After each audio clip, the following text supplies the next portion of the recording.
There was new ground broken on Capitol Hill today, where the first Vietnamese American congressman in the history of this republic was sworn in.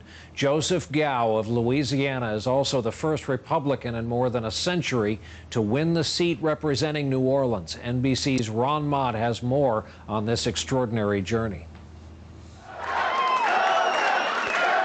At 5 feet 2 inches, he can be hard to spot in a crowd. The people of the 2nd District have spoken. The 41-year-old Republican Congressman Joseph Gao is now a standout on Capitol Hill, traveling a very long way to get there.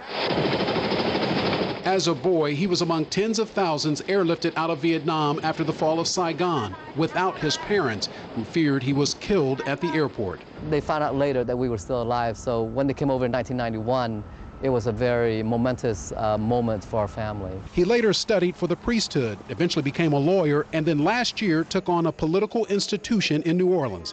Democrat William Jefferson embroiled in a bribery scandal. When I first qualified, I didn't think that I really had a chance. I told my wife, I said, honey, I qualified to run for Congress.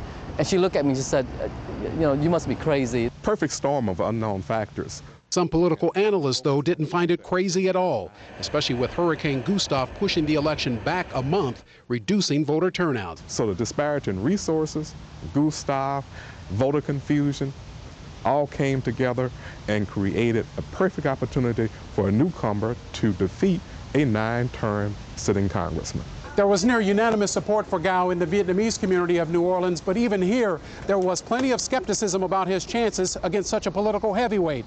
That skepticism was shattered the night he won. Gao's pastor said his parishioner goes to Washington carrying the high hopes of many. All of the Vietnamese Americans in this country, more than 1 million of them, are rooting for him. Yet some question whether Gao's a one-term wonder. I hope that in 2 years that they will see the things that I have done, and that people will vote me back into office. A tall order, perhaps, though he says he's up to the task. Ron Mott, NBC News, New Orleans.